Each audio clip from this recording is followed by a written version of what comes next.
Está no ar o programa E Agora José, exibido todos os domingos, das 18 às 20 horas, pela Gazeta Vale Paraibana, uma divulgadora dos projetos sociais da OCIP Formiguinhas do Vale. Um programa que discute a educação. Produção e apresentação, Omar de Camargo e Ivan Cláudio Guedes. Boa noite, programa E Agora José, novamente no ar, dia 28 de julho. Estamos de novo no ar. Eu, Omar e meu colega Ivan Cláudio Guedes. Isso aí, senhores ouvintes do Cultura Online Brasil e da Rádio Internacional Lusófona. Hoje é dia 28 de julho de 2013 e estamos nós direto dos nossos estúdios em Guarulhos, com transmissão para a Cultura Online Brasil em São José dos Campos e retransmissão para a Rádio Internacional Lusófona em Portugal. Um abraço para todos aqueles que nos ouvem e que participam do nosso programa através do chat, através do Facebook, através do e-mail, programa eagorajosé@hotmail.com. Certo? Certo, agora são 18 horas e 5 minutos, né?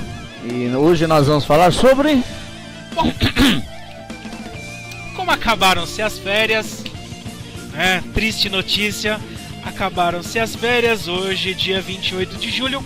Então muitas escolas, muitas redes estaduais, municipais, praticam o replanejamento. Este que é um espaço, né, para você discutir pedagogia, para você traçar o seu planejamento, para você construir o seu plano de ação, ou que deveria ser, né, Omar? Sim, também, né? Ou que deveria ser, porque nem sempre é o que acontece. Mas hoje o nosso programa é dedicado ao replanejamento. Vamos discutir, essa atividade que deveria realmente permear o que o professor vai desenvolver na escola, sim, as decisões. Para a gente começar, em fevereiro do ano passado, em fevereiro de 2012, nós publicamos na Gazeta Vale Paraibana, a edição número 51, né, fevereiro de 2012, o nosso artigo que naquela época se chamava Planejar é preciso, executar também. E nele nós discutimos um pouco sobre as questões do planejamento e agora nós vamos trazer essa discussão para o replanejamento. O porquê do ato de replanejar. Então hoje nós vamos discutir o nosso artigo, nós vamos ver o que é viável e o que não é, nós vamos trazer áudio aqui cedido pela Nova Escola, pela revista Nova Escola. A revista Nova Escola também se posiciona com relação ao replanejamento. Nós vamos ver alguns replanejamentos aqui, algumas orientações para o estado de São Paulo, para o estado da Bahia. Exatamente. Né? Fazer algumas comparações, trazer né? alguns paralelos. E nós vamos discutir um pouco de pedagogia. Afinal de contas, o replanejamento deveria ser um momento de estudos pedagógicos para embasar o trabalho do professor. Deveria ser, né? Deveria. E vamos ver aquele famoso Ctrl+C, Ctrl+V, né? Vamos ver o que vai acontecer, né? E convidamos aí os colegas que estiverem aí já ligados no programa para entrar em contato com a gente pelo chat. Pode mandar sua opinião, né? sua crítica. Manda lá. O que você acha do replanejamento? Vamos ver a realidade, o que se faz na realidade e o que se deveria fazer de fato, né? E é para isso que nós estamos aqui, para discutir esse ato de replanejar. Então vamos lá. Para a gente começar, replanejar, né? No nosso caso, planejar é preciso, executar também. Texto de Omar de Camargo e Ivan Cláudio Guedes, na Gazeta valeparaibana.com/051 PDF. Isso aí. Planejamento escolar é uma tarefa docente que inclui tanto a previsão das atividades didáticas em termos da sua organização e coordenação em face dos objetivos propostos, quanto a revisão e adequação no decorrer do processo de ensino. O planejamento é um meio para se programar as ações docentes, mas é também um momento de pesquisa e reflexão intimamente ligados à avaliação. Frase de Libânio. O planejamento é o ato de prever ações para determinadas situações com a finalidade de atingir-se um objetivo. No caso das escolas, planejar é conceber ideias de como atingir o objetivo geral de uma escola, ou seja, de como ensinar, como aplicar metodologias de ensino que façam o aluno despertar para o interesse de aprender. Isto não é nada fácil, pois requer que o professor tenha conhecimentos que, às vezes, a faculdade não lhe oferece. Há que se buscar o equilíbrio entre os meios e fins, recursos e objetivos, sempre com vistas ao melhor funcionamento de uma empresa, no nosso caso, da escola. Planejar é ainda um processo no qual a reflexão tem um papel importantíssimo, pois dessas reflexões dependem as tomadas de decisões para uma possível ação a ser tomada. Quando fazemos um planejamento escolar ou de aulas, temos que prever os recursos os quais iremos utilizar e quais os recursos dispomos na escola. Com isso, evitamos surpresas durante a execução do nosso plano. Tem-se que se buscar o equilíbrio entre essas duas forças, pois nem sempre dispomos dos recursos adequados para cumprirmos nossos planos, e se dispomos de tal recurso, aí então nada mais lógico, devemos utilizá-los. Evitar o improviso, pesquisar e executar metodologias adequadas aos recursos que se dispõe e ao público a que se destina deve ser um dos eixos norteadores do planejamento. Ainda deve-se prever dentro do planejamento a avaliação daquilo que está sendo repassado aos alunos, bem como uma autoavaliação para saber se o que foi planejado está surtindo efeito ou não. Podemos ainda supor o planejamento como processo contínuo que atenda às necessidades tanto do indivíduo como da sociedade. De fato, planejar não nos parece um ato único e feito uma única vez e no qual não devemos mexer até o término do ano letivo. Não. No planejamento, devemos contemplar a possibilidade de replanejar, se necessário, pois estamos recebendo alunos, os quais muitas vezes desconhecemos suas necessidades.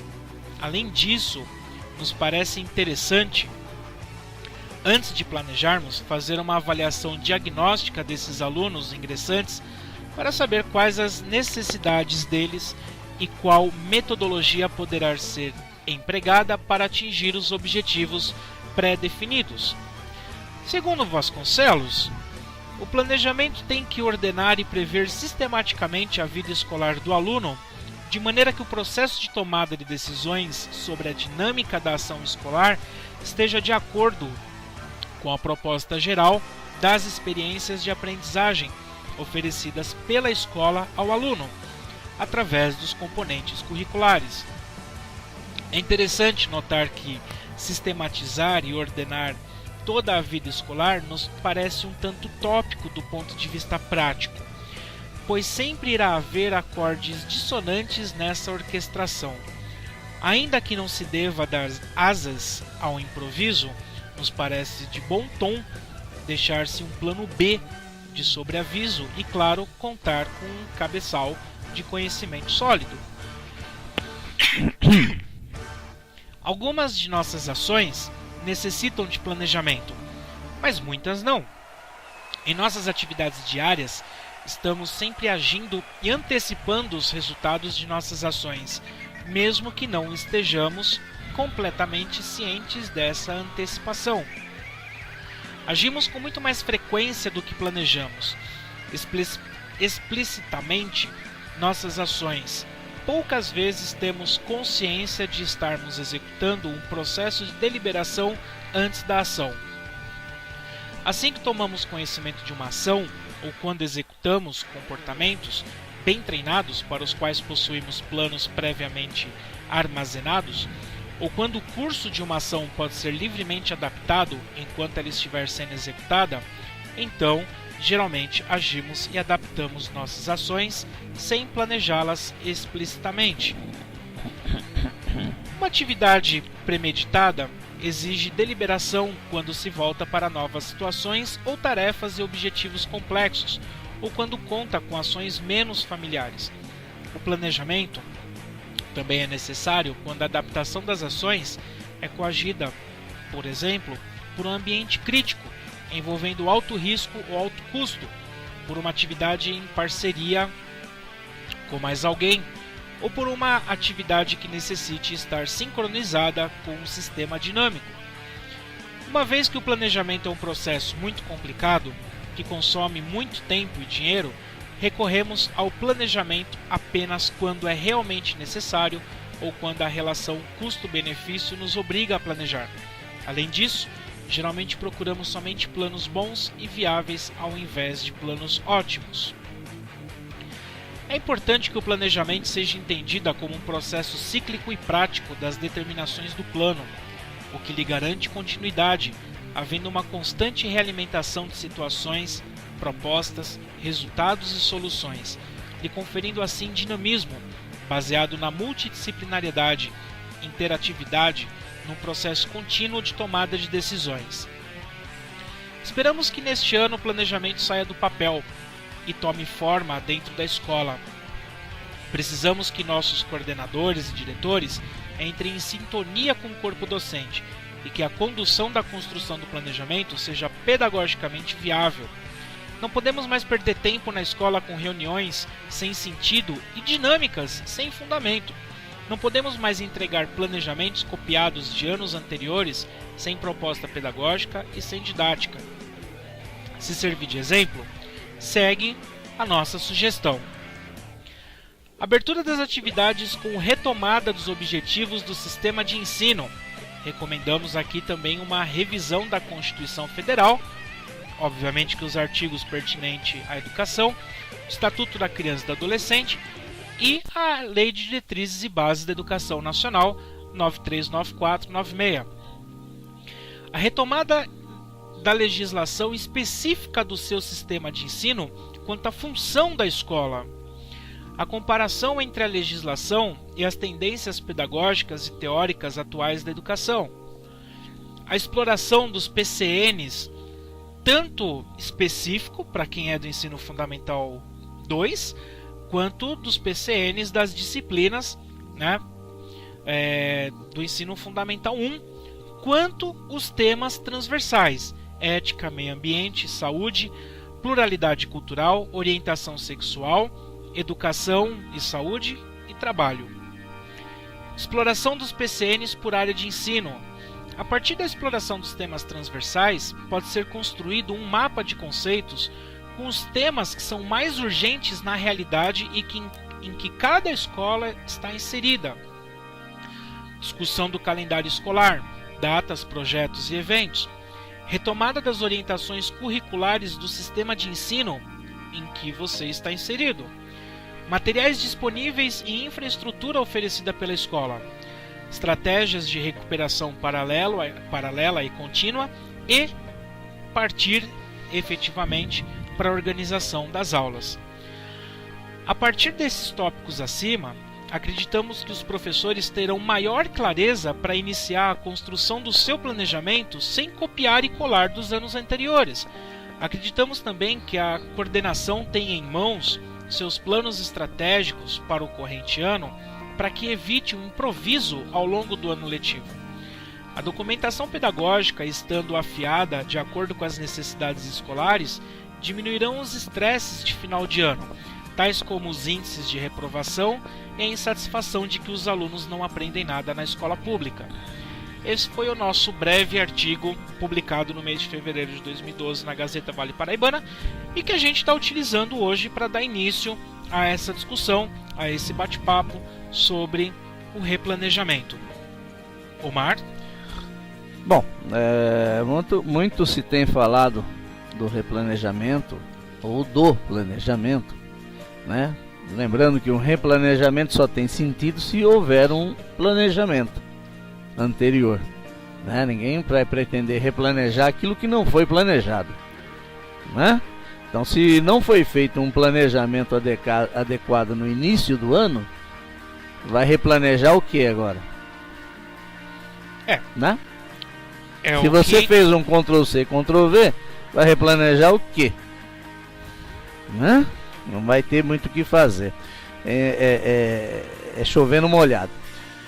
O que a gente discute aqui, o que a gente defende, é utilizar esse espaço, essas horas que vamos ter que passar lá juntos, realmente para discutir a situação dos alunos da escola, do que está sendo feito, daquilo que está sendo feito, como está sendo feito e por que está sendo feito. E qual é o objetivo daquilo?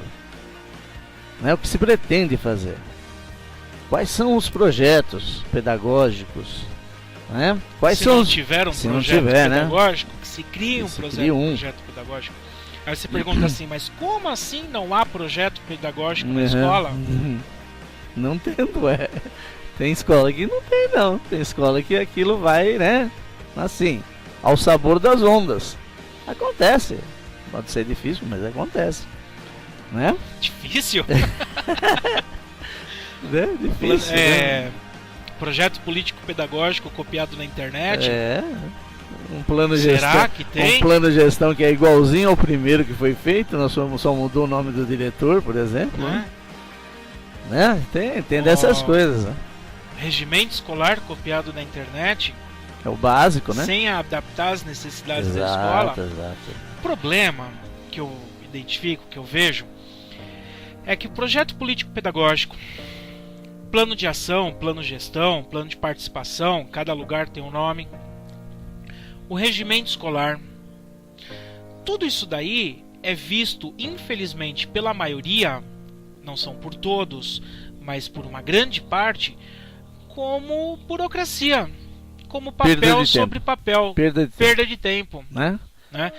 E aí, se você não tem um documento que é um documento da escola, se você não tem um contrato educacional, você não tem um regimento escolar, você não tem realmente um estudo pedagógico, você não tem realmente um plano, um diagnóstico das necessidades pedagógicas da escola, é claro que vai se tornar um documento burocrático.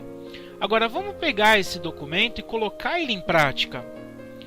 Né? Primeiro eu tenho que fazer o meu professor tomar ciência daquilo. Quantos professores nunca leram um projeto político-pedagógico? Nem sabe o que é isso. Quantos professores nunca leram o regimento da escola? E não sabe o que é? Né? Quantos professores não conhecem, como nós colocamos ali, a necessidade de estudar as tendências pedagógicas, a filosofia da educação? É em um dia que você vai conseguir isso? Não, mas aí vem o planejamento do coordenador. Também. O professor coordenador pedagógico, o orientador educacional, né? Cada lugar tem um nome, isso também. Ele tem que ter um planejamento. Ele tem que ter um planejamento. Ele, enquanto coordenador, tem que ter um projeto. Sim, ele tem que ter um projeto. Ele tem que trabalhar de acordo com... o projeto ele tem, a coordenação tem um objetivo. Exatamente. E dentro desse objetivo ele tem que traçar metas aí para os professores para que ele consiga atingir aquele objetivo. Ele, enquanto coordenador, representante do corpo docente, ele tem uma obrigação, que é levar os alunos a um patamar um pouco melhor de conhecimento. É a formação continuada do professor. Exato. Tem que... Não é para isso que tem a hora atividade ou a... O problema também que eu vejo nessas horas de trabalho pedagógico, né? Enquanto a coordenação está falando, tem muitos colegas que estão olhando o Facebook, tem colegas que estão fechando nota, tem colegas que estão batendo papo e não se está discutindo pedagogicamente realmente, né, a situação da escola. E tem coordenadores, por sua vez, também que na hora da discussão pedagógica está olhando folhetinho da Avon. Não tem embasamento pedagógico para discutir a parte pedagógica. Que é um problema que a gente já falou aqui, que o coordenador pedagógico tinha que ser no mínimo um pedagogo. Né? Mas o Estado coloca qualquer um. Sim, essa é uma discussão que não que esse qualquer um que eu esteja falando não tem a capacidade não para fazer, porque tem muita gente que não tem pedagogia tem capacidade para tocar um negócio Não é que desse, o diploma né? vá dar não competência é isso pro cara, porque hoje qualquer um compra um diploma em isso qualquer lugar. Qualquer lugar. Tá? Xalita que diga.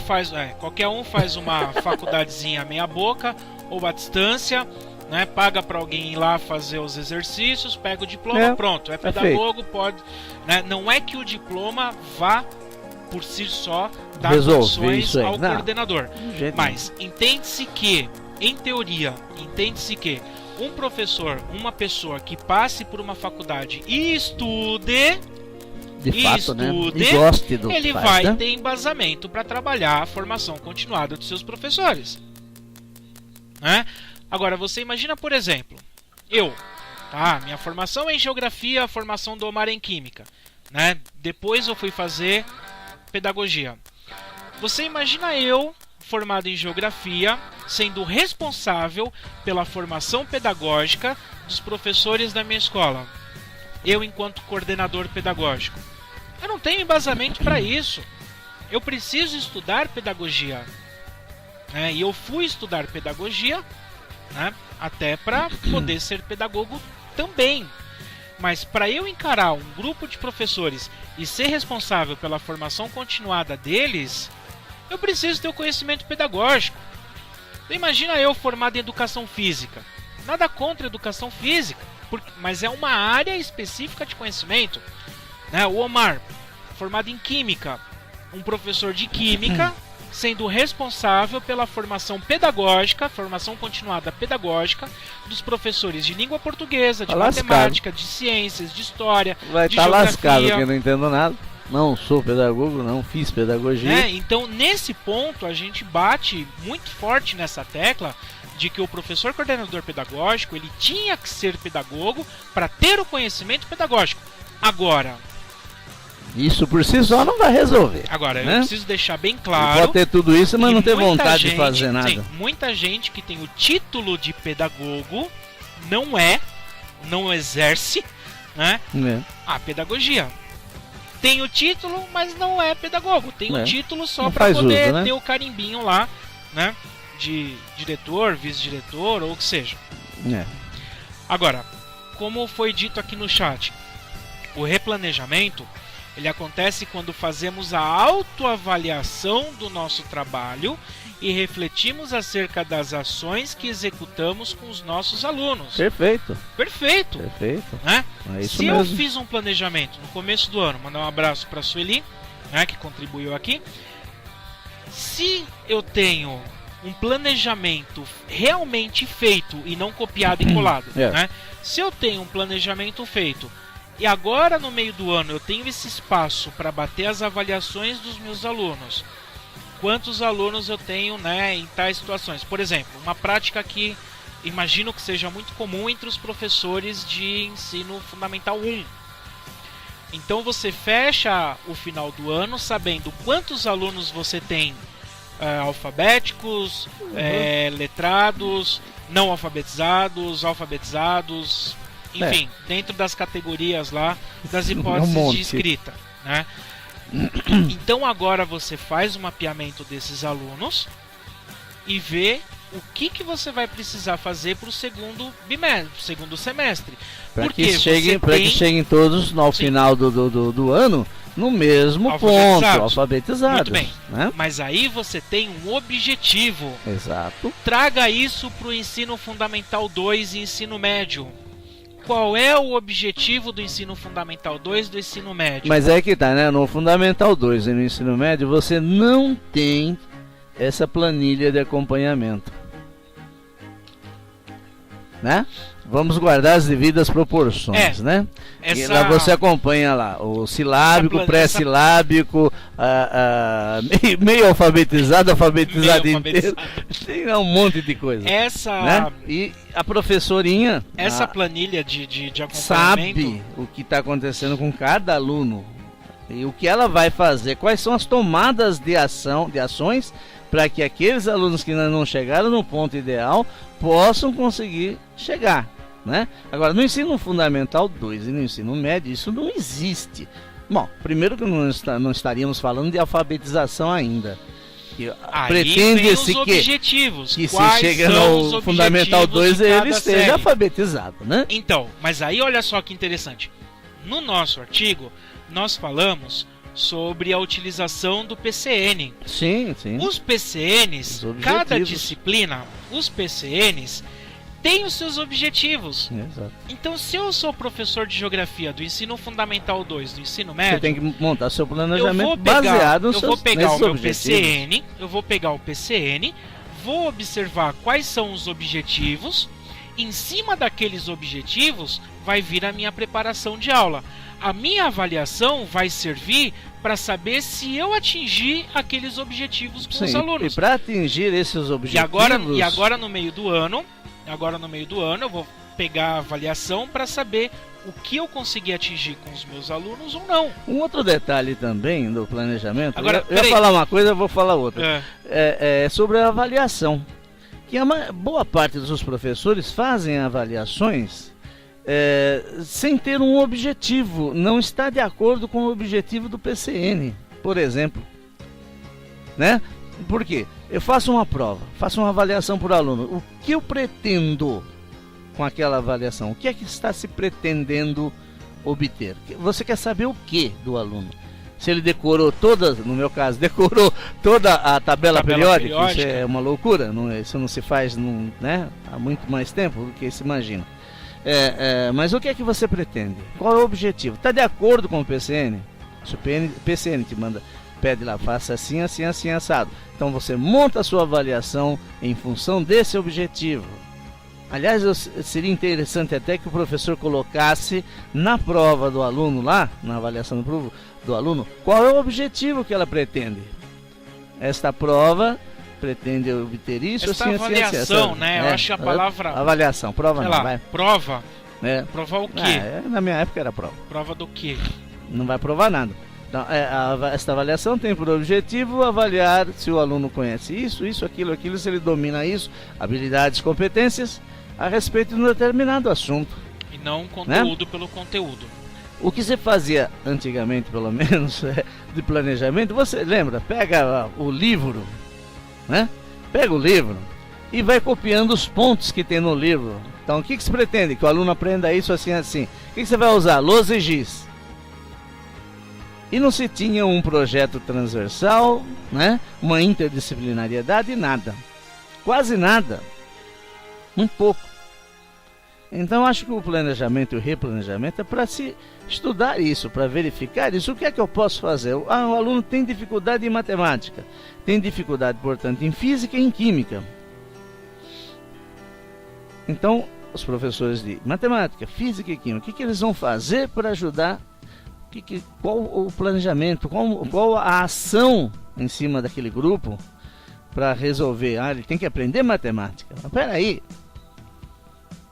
Tem que aprender o que da matemática? Eu estou dando... Isso vai desde a equação do 98º grau... Aí o professor fala assim, mas cara, eles não conseguem fazer equação do 2º grau. A pergunta não é essa. Ele aprendeu equação? Não. Ele sabe o que é uma equação? Ele sabe somar, ele sabe dividir, ele sabe multiplicar? Ele sabe fazer porcentagem? De repente ele não sabe nada disso. Então a gente está malhando em ferro frio. Você quer reprovar seus alunos, é isso. Mas eu tenho que dar... Esquece. Esquece. Tá no programa, né? Tá no programa, tem que... Não, esquece, besteira. Eu prefiro que ele saiba certinho todo aquele negócio que eu acabei de falar. Somar, dividir, multiplicar, fazer porcentagem. Que ele saiba realmente fazer. Pra algo mais complexo. Aí você consegue partir para alguma coisa melhor, né? E é isso que tem que ser identificado no planejamento e no replanejamento, essas dificuldades. Mas a classe toda é assim. Então, meu amigo, para. Para, que não tá dando certo, tá dando aula pra lâmpada. Aí o professor chega reclamando da 8ª série. Olha, esses alunos não sabem ler e escrever, não sei o que, são muito ruins, como é que eu faço? Aí a pergunta é assim, quem é que dava aula de português para ele na 5ª série? 6ª e 7ª? Aí eu. Então você está reclamando do quê? Quem foi que não ensinou a ler e escrever? Deixa eu voltar o próprio, né? Deixa eu voltar num ponto que você tocou, que é o seguinte. você falou sobre as fichas de acompanhamento. Isso aí mata qualquer um. Essa ficha de acompanhamento, teoricamente, ela deveria acompanhar o aluno desde o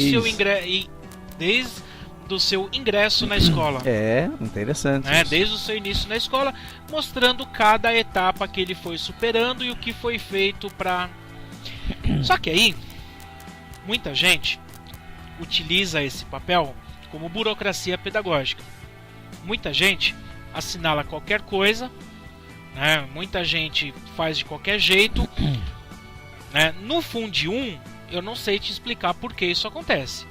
No ensino fundamental 2, no ensino médio, eu já tenho uma percepção do porquê que isso acontece, né? Porque você imagina que no ensino fundamental 2, no ensino médio, o professor ele não tem 35, 40 alunos. Ele tem 450 alunos. Né? Isso se o professor tiver apenas 10 salinhas. Né? Se o professor tiver mais do que isso, um professor de física, química, né, que tem menos aula, dependendo do número o cara de vai ter 600 alunos. E aí como é que você vai fazer ficha descritiva de 600 alunos? Tá? Só que eu gostaria de chamar muita atenção para essa questão da ficha descritiva, porque não interessa se você tem 1 ou 100 alunos, que o mesmo pensamento que você, professor, tem, o médico também pode ter. E aí você imagina um paciente sem prontuário.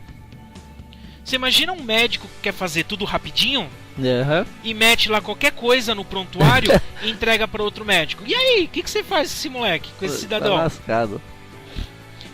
Isso é um ponto que eu queria tocar. A outra coisa é que eu estou recebendo aqui via Facebook o seguinte.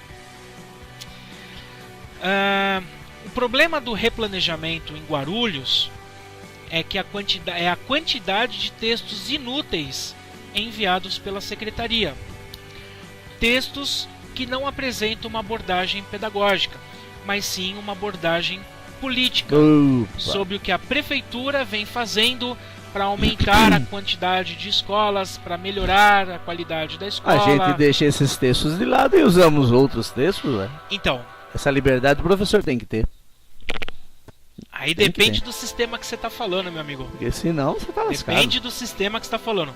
Se você pega um sistema municipal, que a coisa é mais fechada, que tem um acompanhamento, colocar acompanhamento entre aspas, né? Se você tem uma supervisão mais atuante, ou seja, que supervisiona, que fiscaliza, você não pode respirar fora da orientação oficial da Secretaria de Educação. Isso acontece em Guarulhos, isso acontece em Itaquá, isso acontece em Mogi, aonde você tem isso fechado. Então o mesmo texto que a escola A está lendo, a escola B está lendo, a escola C está lendo. Ah, mas isso é bom porque padroniza. Não, isso é ruim. Isso é ruim porque é uma proposta de política do governo que está no poder. É uma propaganda política. Ideológica. Propaganda então, ideológica do partido que está no poder. Então Aí nós vamos partir para a política, né?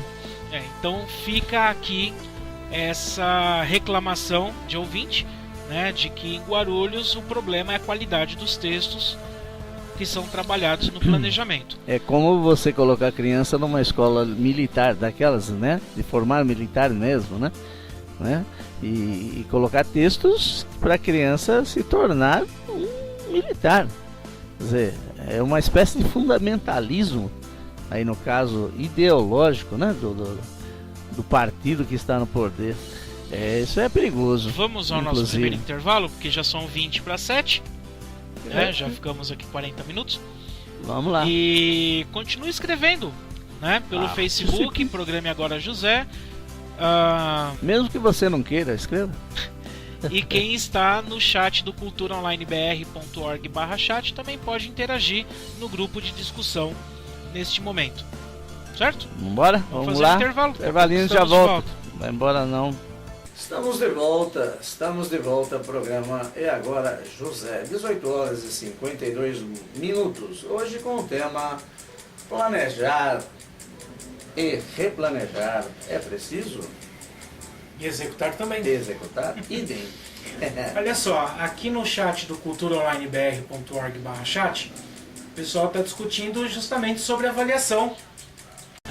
Aliás, fica a dica aí para que a gente possa fazer um programa só sobre avaliação. Porque um dos principais questionamentos aqui é o seguinte, que olha, a avaliação ela só tem sentido quando é para promover aprendizagens. Avalia-se para observar as aprendizagens e a partir dos resultados acontecem os replanejamentos. Concordo? Sem dúvida. Sem dúvida. A partir do diagnóstico que você vai ver o que está dando certo e o que está dando errado. Entretanto, vem aqui uma contraposição dizendo o seguinte, olha, dá tristeza quando ao corrigir uma avaliação, depois de semanas de cuspe-giz, você descobre que não houve aprendizagem. Com a aprovação automática, estudar para quê? Essa também é uma séria discussão, né, que a gente costuma ter, porque pelo senso comum, pelo aluno, para que ele precisa estudar? Porque na cabeça do aluno, e não é só aluno de ensino fundamental e médio não, eu vejo muito isso no ensino superior, eu vejo muito isso no ensino superior também. Isso porque no ensino superior, entre aspas, reprova, né? Entre muitas aspas, né? Não precisa entrar nessa discussão agora. Agora, o aluno não tem a clareza do para que ele precisa estudar. Estudar serve para tirar nota na prova, que serve para passar de ano. Acabou. Enquanto essa ideia tiver na cabeça do aluno, seja ele de ensino fundamental, ensino médio, ensino superior, pós-graduação, que seja, né? A educação vai continuar assim. Agora, o professor ele não tem parâmetros para conseguir avaliar seriamente um aluno, e o aluno também ele faz os exames, ele faz ali as avaliações de qualquer jeito.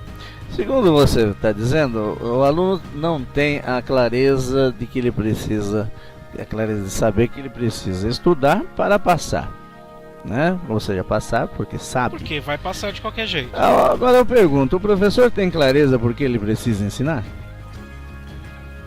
Você está perguntando para mim? Será que ele tem? Não sei. A clareza de pensamento, né? Por que eu estou ensinando? Para que eu estou ensinando? Qual é o objetivo da minha disciplina? Né? Exato. É uma discussão que a gente tem também. Para que serve a minha aula? Né? Fazer o aluno decorar os afluentes do o que eu vejo os professores na fala dos professores é que eu não vou ensinar, que se lasque, o cara não aprende mesmo, não tá nem aí pra minha matéria, né? E perde-se aí o brilho da coisa.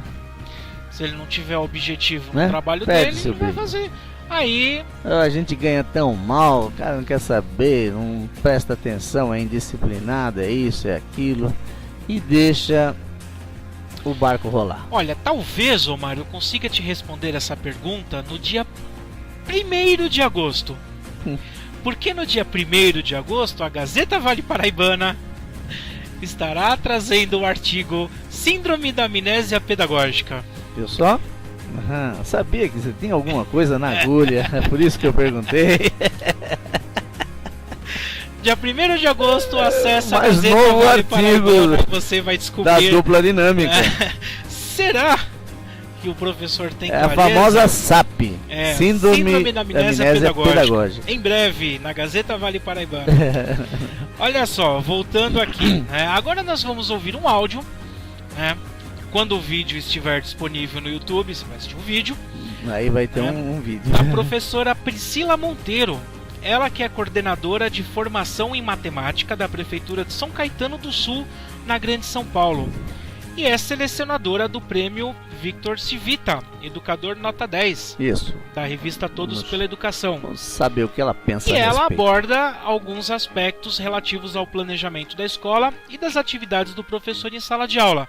Lembrando que o vídeo, o áudio desse vídeo da professora Priscila Monteiro foi disponibilizado pela revista Nova Escola através do YouTube, E por se tratar de uma revista de grande abrangência que tem uma considerável aceitação nas escolas, nós resolvemos trazer esse áudio para discutir em cima dele, então, quais são os aspectos que a professora Priscila Monteiro aborda para o planejamento. Então, vamos lá. Vamos ouvir lá.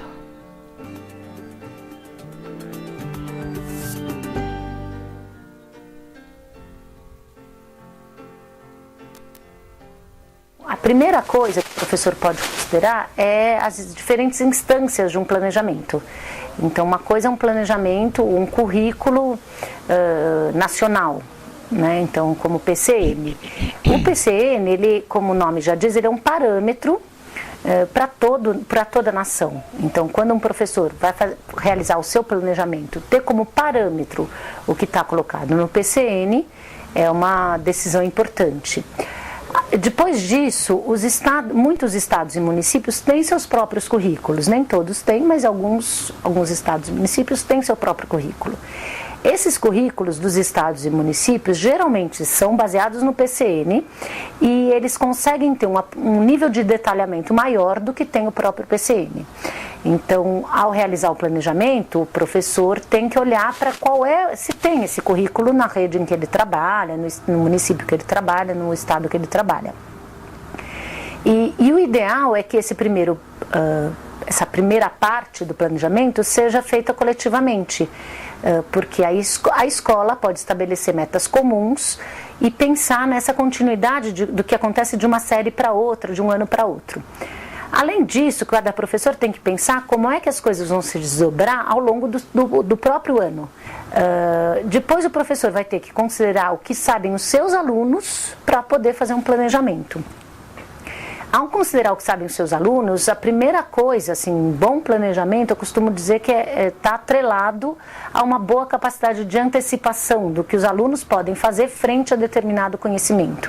Então, que recursos eles podem utilizar, que conhecimentos eles podem colocar em ação e pensar mesmo, o professor tentar se colocar no lugar do aluno e pensar quais as diferentes formas que um aluno vai ter para resolver essa situação que eu estou propondo. Quanto mais o professor conseguir fazer essa antecipação, melhor ele vai poder controlar as variáveis e pensar e refletir sobre as atitudes, sobre as interferências que ele vai utilizar, os materiais que ele vai usar e tal. Bom, outra coisa importante, assim, quando o professor vai planejar, é considerar os diferentes momentos desse planejamento. Então, antes de começar uma atividade, ele pensar considerar o que os alunos sabem, como que ele vai fazer para acessar esses conhecimentos dos alunos, para eles colocarem os conhecimentos em ação. Aí tem o durante, que é a realização da tarefa, do que ele pensou. Nessa realização, tem uma série de coisas que vão acontecendo que confirmam as hipóteses iniciais do professor, as antecipações que ele fez, e outras que não. E aí tem uma terceira etapa desse, que a gente pode chamar de uma ideia, de um processo maior de planejamento, que é ele olhar para o que ele fez e ver o que se confirmou, o que não se confirmou e replanejar essas ações.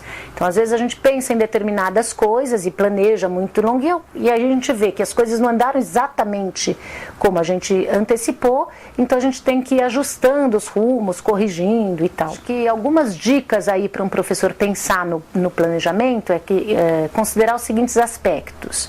Então, quando que ele vai realizar aquela ação, que conhecimentos que os alunos vão poder colocar em ação e o que eles vão construir a partir desses conhecimentos que eles colocam em ação, qual será o conhecimento novo que vai surgir, ou que você espera que as crianças construam a partir daquela ação, pensar como é que vão ser organizados os alunos, se aquela atividade vai ser individual, se vai ser em dupla, se é em grupo, se é coletiva, e sempre antecipando que coisas que eles colocam em jogo, se for individual, se for em dupla, se for coletiva, pensar nos materiais necessários, que isso acho que é uma coisa bem óbvia, mas o professor precisa saber se conta com todos os recursos ali, né, para não ter que sair correndo na hora, faltou uma régua que eu precisava, então tentar prever todo o material e ter disponível na hora da realização da atividade. Pensar o tempo de duração, né, para que não seja nem muito longo, nem muito curto, então o tempo que vai ser necessário para desenvolver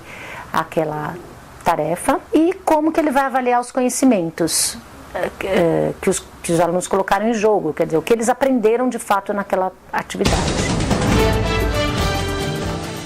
E você percebe que ela fala toca uns pontos que nós tocamos também no nosso artigo de fevereiro do ano passado, né? Sobre não ser pego de surpresa, né? Ter sempre à mão o que você vai precisar, tá tudo bem programadinho para não, né? Imprevistos acontecem, né? No isso artigo a gente normal. falou disso também. Imprevistos acontecem. Isso realmente acontece. Agora, diferente do imprevisto é trabalhar sempre no improviso. Exatamente. Imprevisto não é improviso, é o que acontece. Agora, ela chama atenção também para a análise do PCN. Isso. E o PCN, ele não é um currículo. O PCN não é currículo. O PCN, ele é um parâmetro, ele orienta. É uma proposta. Ele orienta. Ele não é obrigatório os você. Currículos. Né, e falar, isso eu quero que você dê isso aqui, seja feito isso aqui. Mas a maneira de como será feita, né? Vai muito da escola, né? Como eu coloco, né? A parte mais interessante do PCN, dos PCNs, é a parte dos objetivos, né? E aí você tem os objetivos gerais e os objetivos específicos. Os objetivos gerais é muito importante discutir isso coletivamente, né? Porque é a partir dos objetivos gerais que você vai traçar o seu plano de ação coletivo, independente da disciplina. Quando você parte num segundo momento para a contribuição da minha disciplina para o desenvolvimento do aluno, aí eu vou trabalhar com os professores da minha área, no caso do ensino fundamental 2 e ensino médio, né? Quais são as contribuições da geografia, da química, da biologia, da física, da língua portuguesa, né? Para se atingir o desenvolvimento do meu aluno. E isso tem que estar muito bem traçado. Então, não se trata propriamente de conteúdo. Não. Como você falou, o planejamento até muito tempo atrás, até pouco tempo atrás, ou ainda nos dias de hoje. Né? Também ainda nos dias de hoje ainda funciona isso. Pega o livro didático, pega os tópicos do livro, distribui os tópicos do livro nos meses, né? E tá pronto o planejamento. Não é isso. Tá? Não é isso. O planejamento vai além disso. Ele tem que estar pautado no objetivo. A partir do objetivo que eu vou buscar o meu conteúdo. Então eu não quero que os meus alunos saiam geógrafos, a minha imagem e semelhança do ensino fundamental, do ensino médio. É a mesma coisa que eu dizia, né? Eu não estou aqui para formar químicos. Para formar químico, claro. Vamos ter que decorar a tabela periódica, professor, mas de jeito nenhum, mas nem pensa nisso. Não tem objetivo isso. Você tem que aprender a utilizar, a saber. É como você, com o mapa, vai ter que decorar os nomes. Não tem que decorar nada. Você tem que saber utilizar o mapa, se encontrar dentro daquele mapa, saber a localização, né? Orientação espacial. Não... A mesma coisa acontece na química, enquanto você saber utilizar a tabela periódica. Para que serve? Como utilizar? O que está lá dentro está no papel. Você vai lá e olha e lê o nome do elemento químico, a massa, o número atômico. Não precisa decorar. Então isso tudo depende do objetivo que você precisa atingir. O objetivo que você traçar. Exato. Daí a importância em amarrar o projeto político-pedagógico ao planejamento do professor. Uhum. Né? É como você, por exemplo... eu já vi isso funcionar em colégio particular, tá? Você chegar num colégio particular, agora eu não sei por que é diferente, mas vamos lá. Você chegar num colégio particular, você foi recém-contratado para um colégio particular sério, tá? Não para o colégio aqui da esquina, é um colégio particular sério. Você foi contratado, você chega lá no seu primeiro dia de trabalho, né? Aliás, antes de começar o primeiro dia de trabalho, o coordenador da escola chega e fala, esse é o regimento da nossa escola, esses são os parâmetros da nossa escola, essa é a filosofia da nossa escola. Sobrevivência. Então, isso. Então, meu amigo, você está sendo contratado para fazer isso, tá? Se você é um professor progressista, o azar é seu, porque você está sendo contratado para trabalhar numa escola liberal. Por exemplo, você é liberal, o azar é seu. Você é um professor tecnicista, você é um professor tradicional, Você vai seguir o que está na cartilha. Você vai seguir a filosofia, não o que está na cartilha, questão de conteúdo, mas o que está na cartilha, projeto político-pedagógico da escola. Exatamente. Né? Então, se eu estou dizendo como trabalhar, né? Então, se eu estou trabalhando numa linha progressista, então o seu planejamento, o seu plano de aula, os seus conteúdos terão que ser progressistas. Tem que acompanhar o projeto pedagógico. E isso não acontece na rede pública. Exato, eu estava pensando exatamente nisso agora. Isso não acontece na rede pública. Porque os professores não conhecem o projeto pedagógico da escola. Não é discutido com o professor. Então a gente volta no começo do programa, né, em que nós falamos sobre a importância de ter esses documentos disponíveis para todos os professores, né, e que todos os professores tenham ciência. Inclusive nas horas de trabalho pedagógico, discutir o projeto pedagógico da escola. Sim, porque também eventualmente, não é uma força, né, ele é como ele é feito todo ano também, né? Pode ser refeito. Deveria ser, né? Deveria ser. Pode chegar à conclusão, pô, mas aqui isso não vai funcionar. Por N razões. Então é um projeto pedagógico que foi feito há 10 anos atrás, vamos supor, e está defasado, tem algo que não está condizente com a realidade da escola, por exemplo, né?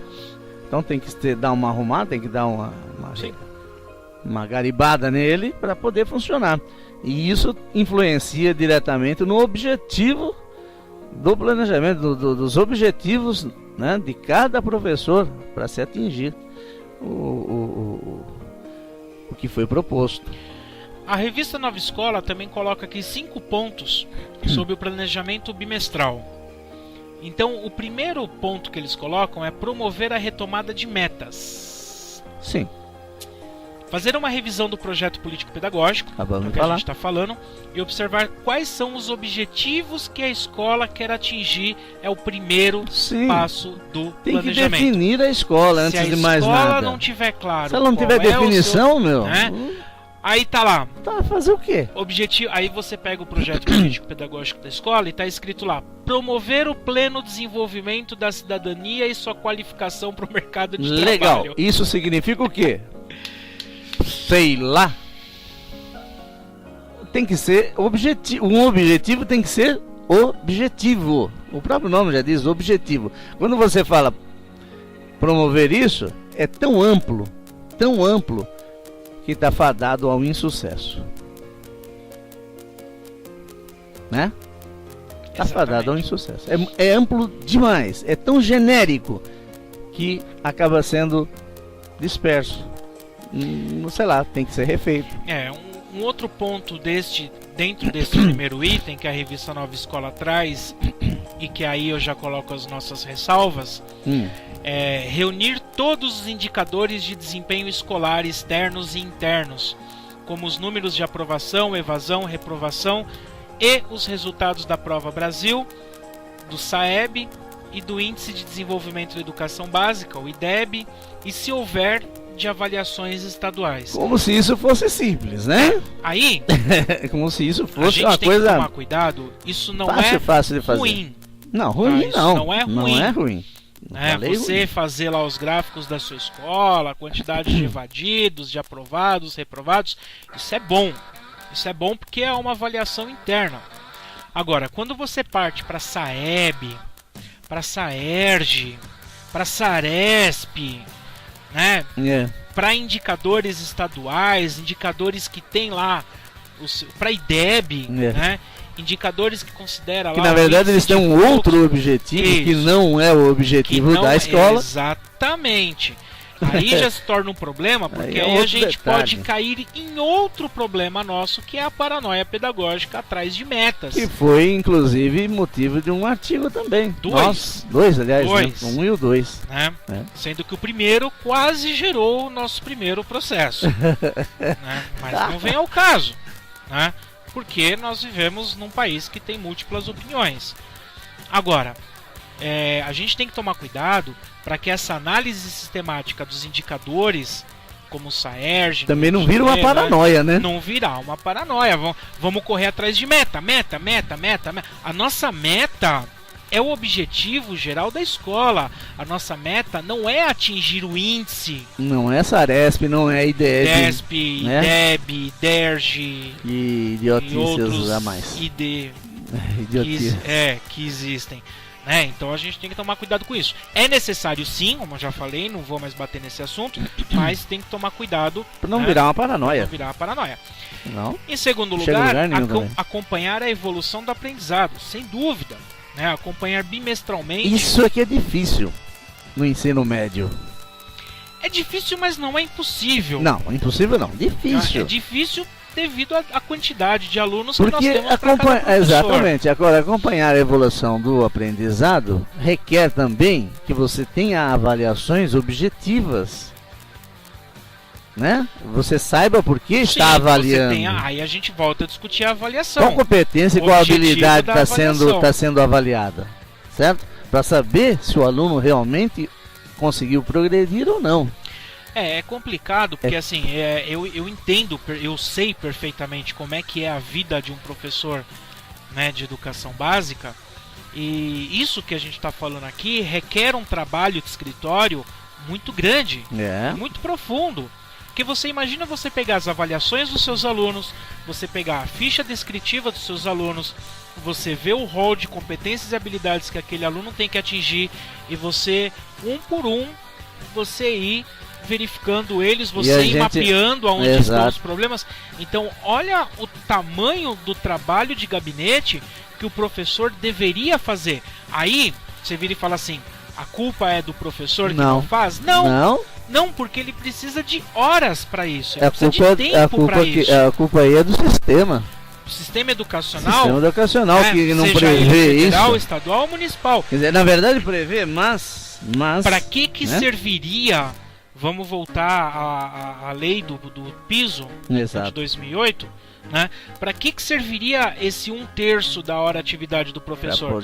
Não seria para esse trabalho de gabinete, né? Esse trabalho de organizar as avaliações, fazer o mapeamento, isso fazer tudo ficaria muito bem encaixado se o professor tivesse uma escola só.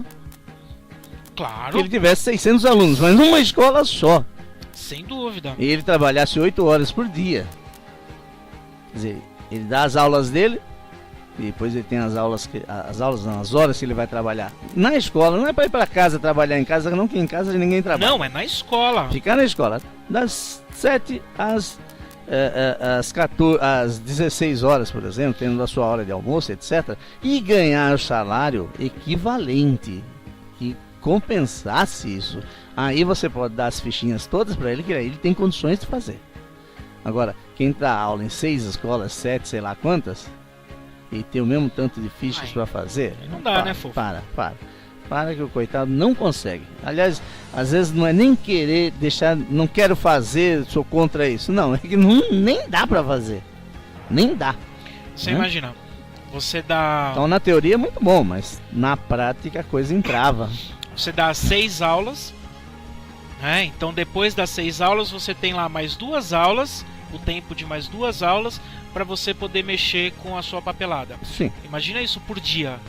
2 aulas por dia, só para você mexer com essa documentação de aluno. Aí a gente está começando a falar em qualidade de ensino. Sim. Fora disso... Você deu aquelas 6 aulas naquele dia. Você pega as fichas dos alunos daquele dia, daquelas aulas. Esse aqui estava assim, pega a avaliação e tal. Você pega o professor do período da manhã. O professor que trabalha das 7 ao meio-dia e 20. Isso. Aí ele vai almoçar, meio-dia e 20. Retorna 1h20. Aí ele tem 1h20, 2h20 até as 3h20, 3h30 mais ou menos. Da tarde, como eu só falei, para trabalhar com 16. esse... Pô, período fechado, horário fechado. Horário fechado. Uma escola só. Uma escola só. Um salário que compense. Exato. Né? Um salário que seja um salário de verdade, não uma esmola. Uma escola para trabalhar. Aí eu posso cobrar do professor. Do jeito que tá. Aí eu posso cobrar do professor. É complicado. Caso contrário, o que a gente tem é bater carimbo. É tocador de papel. É fazer xizinho para ir logo. Terminar rápido. Porque o conselho acaba hoje, dali 2, 3 dias é a reunião de pais. Eu tenho que preencher lá 600 fichas descritivas. Isso isso beira a burrice, só no País das Maravilhas. Né? Não funciona, a gente sabe disso, né? E a gente pede aí o pessoal que vá entrando no chat, comunique-se com a gente aí através do chat. O que você acha disso tudo? Vamos lá, vamos falando. Olha só, levantar terceiro item. Né, que é pra gente da poder revista continuar. Nova Escola. Levantar as condições de ensino. É interessante fazer uma sondagem da situação dos diversos espaços da escola.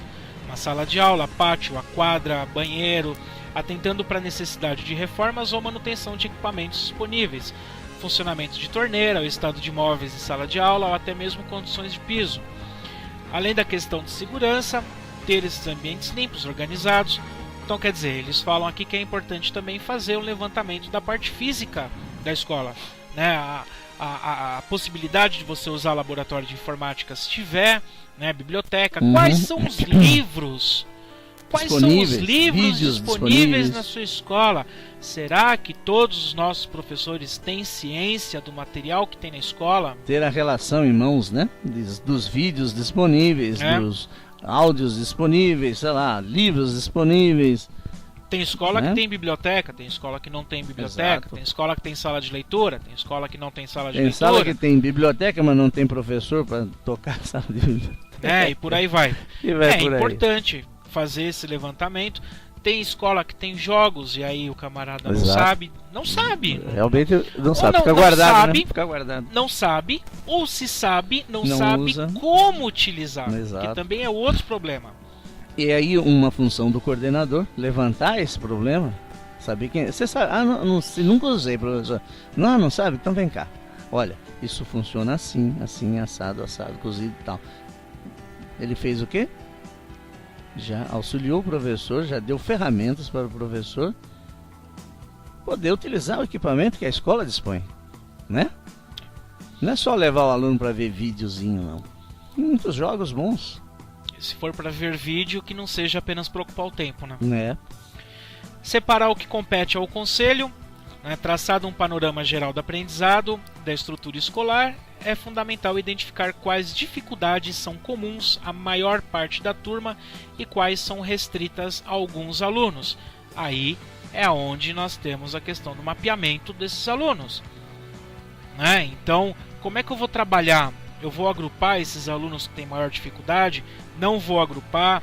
Vou trabalhar com turmas homogêneas, heterogêneas? Como eu vou se eu trabalhar com turmas homogêneas, como é que eu vou trabalhar com eles? Se eu trabalhar com turmas heterogêneas, como é que eu vou agrupar esses alunos? Como é que eu vou separar esses alunos? Aí vem a questão da discussão coletiva sobre como que nós vamos resolver esses problemas. Numa classe, antigamente você separava as turmas, né, em turmas fracas, turmas fortes, médias. Hoje em dia não existe mais isso. É tudo misturado, tudo junto e misturado, né? Então o professor na sala de aula tem que identificar quais são os alunos fracos, quais são os tão adequados ou não. Mas adianta identificar e não ter uma intervenção? Não, claro que não. Você tem que saber que ação tomar. O que você vai fazer com aquilo? Não adianta você saber. Essa classe é muito fraca. Tá, professor, o que você fez pra... Eu vou passar texto mais devagar na lousa para dar tempo deles copiarem. Para, né? Não resolveu nada. Então, saber quais são as ações, definir o plano de ação aí para cada classe, para cada grupo de aluno. E o plano de ação é justamente o quinto elemento que a revista Nova Escola coloca. Uma ideia que eu sempre tive é aquele negócio de fazer aquele teste do sinestésico, né? Do auditivo.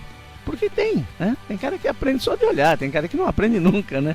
Mas tudo bem, sei lá. É uma ferramenta, é uma tentativa, não sei se daria certo. Você trabalhar em grupos, olha, os fracos ficam aqui. Mas esse é o problema. Você sabe bastante desse. Eu sei, professor. Então você vem aqui e ajuda esse grupinho aqui, 2 ou 3 aluninhos. Esse é o problema. Você disse, é uma tentativa. E o que eu vejo na educação é que nós temos medo de tentar. Quando você coloca uma ideia, quando você coloca uma proposição, quando você coloca... Normalmente você encontra uma resistência, o professor ele tem medo de ousar. Ele tem que ousar. A primeira coisa que lhe dizem, não vai dar certo. Pô, mas a gente nem tentou, mas eu já sei que não vai dar certo. Por isso ele tem até os motivos. Ele tem até os motivos porque não vai dar certo. Troca de profissão, vai virar vidente, porque o cara já adivinhou o futuro.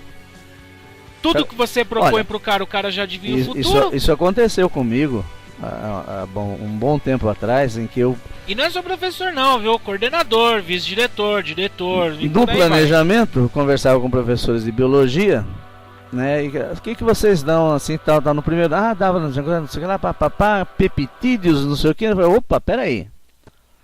Mas eles sabem o que é cadeia carbônica? Não.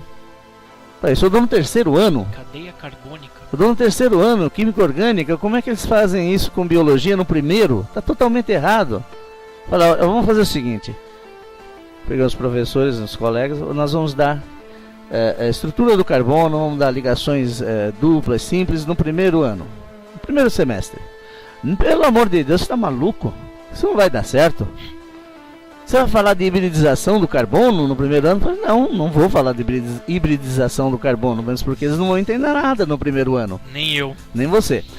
Mas tudo bem, eu vou dar a base, veja bem, a minha ideia. Vou dar a base para que ele possa, quando biologia falar de ligação peptídica, ele saiba o que é.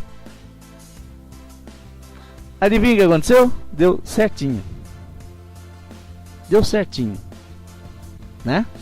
Mas a primeira ideia, a primeira coisa foi, não, isso não vai funcionar, isso não dá certo, não. Olha, eu vou fazer com as minhas turmas. Olha, vocês querem fazer, vocês façam. Eu vou fazer com as minhas. Planejar, avaliar, executar, né? Ousar, tentar fazer diferente, na realidade dá trabalho. Sim, você tem que pesquisar um pouquinho, né? Dá trabalho pro professor, dá trabalho pro coordenador, dá trabalho pro diretor, dá trabalho pro Mas você pode ter medo de ousar. Você corre o risco o problema é que dá trabalho. Mas você corre o risco de dar certo. É tão mais fácil você pegar o livro didático, permanecer na zona de conforto, é isso? Né? Não dá trabalho. Pegar o livro didático, passar na lousa, colocar as questões. É tão fácil chegar num planejamento, vou ler um textinho, passar um vídeo motivacional.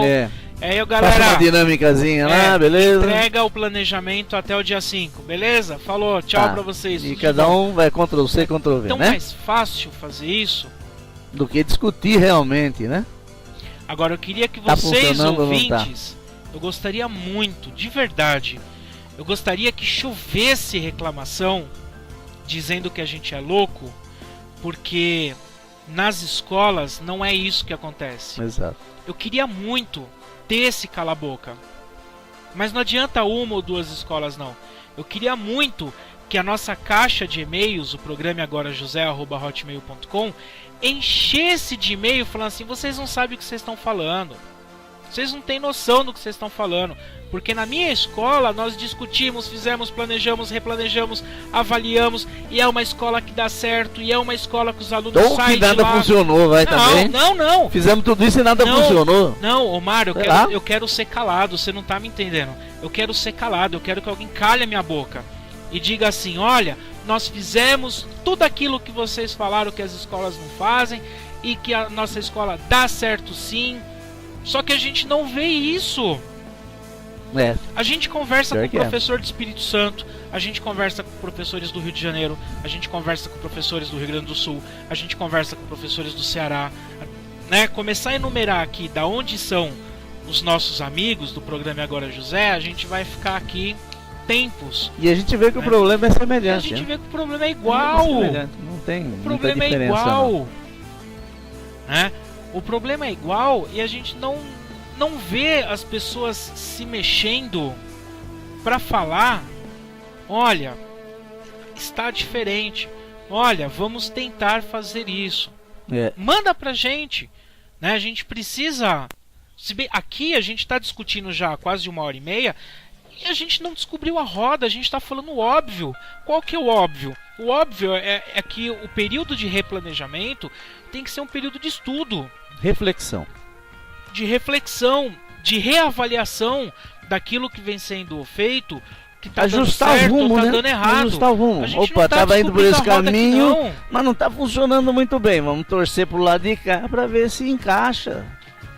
Né? Agora, chega essa semana, né, no planejamento. Essa semana começa amanhã, né? O pessoal já se encontrar para replanejar e não sei o que. Aí é um tal de contar fofoca e de falar de férias que foi aqui, foi ali e os alunos vão ficando para trás. né? E as metas e objetivos ficam para o último dia e faz tudo correndo, né? Coisa que não deveria. Mas ó, eu tô falando aqui sou meio louco, né? Ó, tem aqui gente de Curitiba, de Arujá, Santana do Parnaíba, Presidente Prudente, Embu-Guaçu, Maranhão, Campo Maior, Piauí, Atibaia, São Paulo, Florianópolis, São Luís do Maranhão, lá. Maranhão, Montemor, que é aqui em São Paulo, Palmital também em São Paulo, Birigui. Nossa, Birigui? Birigui, mano. Birigui é onde tinha o Rock Go lá no MTV, né? Jardinópolis, Timon também no Maranhão. A gente conversa, a gente recebe informações do Brasil inteiro e a gente não está vendo essa perspectiva de mudança. E isso é muito uma coisa triste, né, para quem trabalha com educação. Então a gente espera realmente que quem esteja nos ouvindo possa tentar modificar essa estrutura de planejamento coletivo, né, dos professores, um bate-papo melhor, um ambiente realmente de estudo, porque quem é prejudicado, pedagogicamente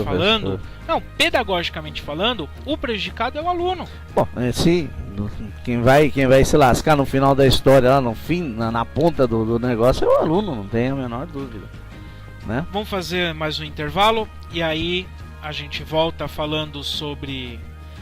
Bom, ainda tem o planejamento do estado de São Paulo e da Bahia, né? Pra gente bater temos um aí papo mais rápido, meia hora, né? Pra bater um falar papo rápido. Coisa. E aí eu queria conversar sobre plano de aula pra gente fechar o programa.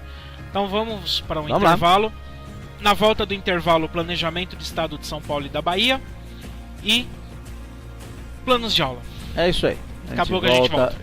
Já. Estamos de volta. Programa E Agora José. Bom, último bloco.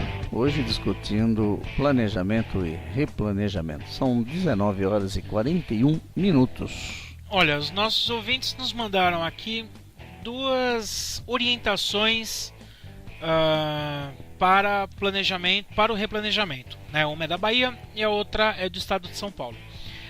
Esses documentos você pode achar livremente na internet, né? É só digitar lá orientações. Como é que tá aqui? Orientações para o UE. Com os calendários regulares, no caso da Bahia, né? E o Estado de São Paulo, Replanejamento Escolar 2013, orientação da CEGEP, né? E o que os dois têm de muito comum é justamente o que nós discutimos há algum tempinho atrás, falando da paranoia em busca de metas. Exato. Porque tanto um quanto o outro trabalha com metas, né, com sistemas de avaliação e estabelecem metas quantitativas para suas escolas. Então, por exemplo, se a gente pegar aqui o da Bahia, objetivo geral, replanejar pedagogicamente as unidades escolares que estão com calendário regular a partir de estudo, avaliação e apropriação dos resultados obtidos na primeira e segunda unidade. Objetivo específico: analisar os resultados obtidos no primeiro semestre letivo a partir dos relatórios da SGE e dos diários de classe, considerando as metas estabelecidas no plano de intervenção da unidade escolar. Aí fala aqui do projeto político-pedagógico, planejamentos anuais, atividades complementares, tudo bem, né? E o do Estado de São Paulo coloca aqui: análise quantitativa e qualitativa das avaliações institucionais externas e externas. IDESP, SARESP, avaliação da aprendizagem em processo, que é uma prova, né, que a secretaria manda os alunos fazerem. Índices gerais da escola, por ano e por turma, avanços e necessidades de replanejamento de ações, reorganizações das reuniões de atividade de trabalho pedagógico coletivo, de acordo com as necessidades apresentadas. Eu achei interessante aqui questões para reflexão. Como os indicadores têm sido utilizados para avaliação e implantação das ações desenvolvidas dentro da sala de aula? Aí a gente volta ao que nós já questionamos, né? Quer dizer que os indicadores, que no caso é o IDESP no estado de São Paulo, outros lugares utilizam o IDEB, IDERJ e por aí vai, né? Quer dizer que os indicadores que vão dizer como que eu tenho que trabalhar em sala de aula não é o objetivo geral da escola. Então o objetivo geral da escola passa a ser cumprir metas, índices, 1,61, meu índice é 1,83. Qual é a meta, qual é a meta da sua escola? É chegar em 1,61. Né? Então é complicado a gente trabalhar em cima de metas, porque a gente está falando de vida. Eu sou médico e a minha meta é salvar a vida de, sei lá, de a cada 10 pacientes eu posso deixar só 2 morrer. Essa é a minha meta. E aí eu vou receber bônus pela minha meta, tá? Sei lá. Se eu deixar só 2 morrer, eu recebo bônus. Se eu deixar 3 morrer, não recebo mais. Como se eu deixasse, né, o meu paciente morrer. É complicado isso, né, meu? As metas, os avaliadores, aí, os índices externos, né, as avaliações externas, são importantes? São. Mas a gente já levantou isso e está virando, na verdade, uma paranoia, o negócio é meio que paranoico, né? Atingir a meta. E isso tudo são números, números são frios, né? As avaliações são frias e não levam em consideração a realidade da escola, não é? A condição socioeconômica da escola. Os seus alunos estão sendo alfabetizados adequadamente? Sim ou não? Começa por aí. Os alunos que vêm para o Fundi 2 estão alfabetizados? Sim ou não? E o que é que isso tem a ver com os índices dessas avaliações externas? Absolutamente quase nada. Porque você tem que resolver isso primeiro. Sim, é claro que se um aluno depois não pensar for o que vai acontecer depois. Se um aluno não for alfabetizado, é óbvio que ele não vai conseguir fazer a prova. Exato. A prova de testes que e como é que você atinge a meta, né, proposta pelo Estado, se você tem esse problema? Agora, a ideia é atingir meta ou é realmente fazer meu aluno sair, né, como o exemplo que eu dei lá, o pleno desenvolvimento da cidadania? Exatamente o que eu ia falar. Logo que a gente falou do projeto da escola, em que você coloca lá desenvolvimento, né, pleno do cidadão, do ser, do indivíduo enquanto cidadania e tudo mais. Não está muito, a coisa não é muito coerente, né? Então você tem que trocar esse objetivo, né? Qual seria? Então seria objetivo geral, cumprir com as metas estabelecidas pelo Estado. Resolvido, né? Aí você está de acordo. Olha, nós temos 13 minutos apenas, muita coisa para tratar. E eu queria conversar um pouco, dentro dessa questão do planejamento, do replanejamento, a questão do plano de aula. Né? Muita gente fala sobre o plano de aula, que é um planejamento, né? Sim, né? Agora, esse plano de aula, modelos existe aos montes, né? Na internet tem vários modelos, mas eu gosto muito de utilizar o livro do professor Antônio Zabala, que é a Prática Educativa, Como Ensinar, da editora Artmed, né? A edição que eu tenho aqui é de 1998, né? E esse livro, que eu recomendo muito a leitura dele, ele fala em especial sobre o objetivo social do ensino, né? A função social do ensino e a concepção sobre os processos de aprendizagem. Ou seja, para que ensinar? A partir do momento que eu discuti função social, né? A partir do momento que eu discuti a função social do ensino, aí eu posso trazer essa discussão para a construção de um planejamento, para a construção de uma sequência didática ou de um plano de aula, né? É aquilo que a gente falava em outras palavras, logo no começo.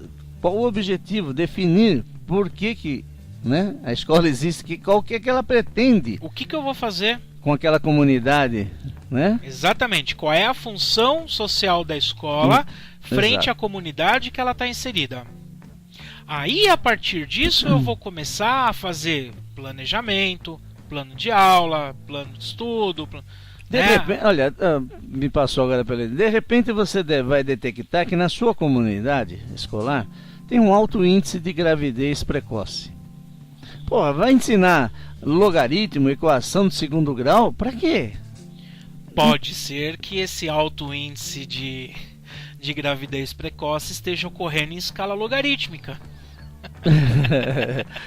Geométrica, né? Escala geométrica. Não, é complicado. Se for em PG, tá bom, né? Porque agora o problema é... Não, mas já pensou? De repente você tem um problema muito maior que vai causar evasão escolar, que por consequência você vai ter problema nos índices, nas metas lá do estado, e que se você levar em conta apenas metas, você não vai resolver e vai continuar virando em volta, né? Que nem cachorro atrás do rabo. Então você tem um problema social, é a função social da escola. Seria tentar resolver, é meio difícil, mas dar uma melhorada nessa situação primeiro. A escola não pode fechar os olhos para os problemas da sociedade, né? Se tem problema com drogas, você vai ensinar a misturar ácido com base pro cara? Ácido, de repente, vai entender outra coisa, né? Agora, a gente tem que aprender, principalmente PEB 2, né, professor de Educação Básica 2, Ensino Médio, que o conteúdo não é o objetivo do seu aluno. O objetivo do seu aluno tem que ser o desenvolvimento de competência e habilidade, e o conteúdo é uma ferramenta que vai servir para eu desenvolver uma estratégia que vai desenvolver competência e habilidade do meu aluno. Ora, a cartografia, para quem é de geografia, por exemplo, de nada adianta ensinar os meus alunos a decorar projeções cartográficas, escala, legenda, né? Mas eu não tenho que decorar. Pintar mapa. Agora, se eu quero ensinar para o meu aluno as noções de espacialidade para ele não se perder na rua com um guia ou com um GPS, aí eu vou utilizar esse objetivo, que é um objetivo pedagógico, e vou utilizar o meu conteúdo, o conteúdo da minha disciplina, para desenvolver essa competência e habilidade. Por isso que quando eu vou fazer um plano de aula, um planejamento, o primeiro índice que eu tenho, o primeiro tópico que eu tenho que trabalhar é o objetivo. E aí eu sempre recomendo, quando você vai fazer o plano de aula, a construção da sequência didática, a primeira coisa que você tem que colocar é o objetivo. E outra, tem que conhecer a clientela, né? Sim. Então eu pego lá, por exemplo, eu pego lá o meu objetivo. Vou lá no PCN, vou lá no quadro de saberes necessários, eu vou lá no QSN, eu vou lá no currículo oficial do Estado, e eu vou ver qual é o objetivo. A partir do momento que eu souber o objetivo que eu tenho que trabalhar, aí eu vou selecionar o conteúdo. Então eu vou trabalhar com conteúdo X. A partir daí, eu estou falando do Zabala, né? A partir daí, o Zabala ele coloca que a aula tem que ser em cima de conteúdos factuais, conteúdos conceituais, procedimentais e atitudinais. Tá bom para você? Conteúdos factuais, concreto, algo que realmente faça significado para a vida do meu aluno. Então, a partir do objetivo que eu vou atingir, eu vou selecionar um conteúdo, e esse conteúdo eu vou trazer para a sala de aula de uma maneira concreta, contextualizada. Aí eu vou partir para os conteúdos conceituais. Quais são os conceitos que eu quero que o meu aluno aprenda para chegar no objetivo? Quais são os conteúdos procedimentais que eu quero que o meu aluno aprenda para chegar no objetivo? Eu quero que o meu aluno aprenda nessa aula. Bom, ler e escrever tem que ser o objetivo de toda a aula, né? Agora, relacionar, resumir, sintetizar, solucionar, opinar, imaginar, explicar, generalizar, hipotetizar, são conteúdos procedimentais que eu tenho que trazer para a minha aula para chegar no objetivo do desenvolvimento de competência e habilidade.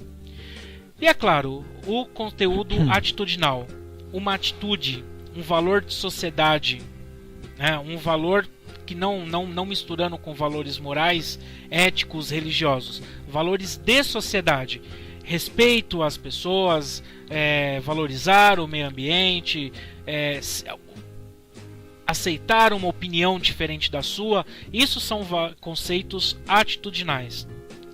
A partir do momento que eu tiver isso bem claro na minha cabeça, aí eu vou parar de passar texto na lousa e dar questões para os meus alunos responder. Pior ainda, copiar o texto da apostila na lousa, né? Copiar o texto da apostila na lousa, sendo que seu aluno tem essa apostila, né? Enfim. Aí eu parto lá para minha metodologia, como eu vou trabalhar, quais são os materiais necessários, como vai ser a minha avaliação. Aí eu continuo fazendo o meu plano de aula para chegar no objetivo. A palavra... 19h54. Obrigado, hein? A palavra-chave que a gente precisa colocar aqui para ficar no programa de hoje é o objetivo. Sem objetivo, ninguém vai chegar a lugar nenhum. E na semana que vem, com os alunos de volta, todo mundo vai continuar passando texto na lousa. É isso aí. Bom, já que você me cortou, quer falar, Omar? São 19h55. Nós estamos aqui nos estertores, digamos assim, do programa, né? Estamos no finalzinho. Estertores e não distratores. Né? Estertores, aquele, quando o cara tá morrendo, e começa assim, né? Tremer. Então, e foi bom pra você, né? Sendo bom para ambas as partes, né? Nós vamos dando por encerrado nossa participação hoje no programa E Agora José. Até porque já vem aí Felipe de Souza com Noites de Domingo. Noites de Domingo, né? E as belas canções do Cancioneiro Nacional. Encerrando e começando, né? Então, mais uma semana essa que nós professores estamos de volta às escolas. Nós esperamos que tenha sido de proveito para vocês que nos ouviram. Agradecemos a participação de todos aí que, né, escreveram pra gente. Nem sempre a gente consegue falar de todo mundo, que é bastante dinâmica a coisa, né? Mas mandar um abraço aqui, ó. Vamos lá. Pega a relaçãozinha aí. Quem tá aí? Digonilo, é isso? Digonilo, Felipe, a Edna, Lulu, Cleiton, Mups Epoch, é isso? Sei lá, Luídia, troca esse nome. Nova Face, o pessoal que tá aqui, meu. A Moça Bonita, um beijão pra Moça Bonita, pra Sueli, que participou bastante, né? Pros nossos amigos que curtiram nossa página no Facebook. Nossa amiga Edna, né? E é isso aí, agora vem Felipe de Souza com Noites de Domingo. E semana que vem estamos de volta, se Deus quiser. Mais um programa e mais um tema, né? Mais um tema. Durante a semana a gente passa para vocês. Sugestão de tema, programa Agora José@hotmail.com. A gente vai atrás e vamos ver, né, o que a gente consegue falar aqui para vocês. Se quiser vir até Guarulhos também participar do nosso programa, fique à vontade. O camarada tá lá no São Luís do Maranhão, vai vir aqui só para participar do programa. Se quiser vir aqui, as portas estão abertas. Bom. Se não, vai via Skype. Também, né? Tem Skype também. É que ele trava de vez em quando, né? Vamos lá? Então, vamos, né? Bom, já que é assim,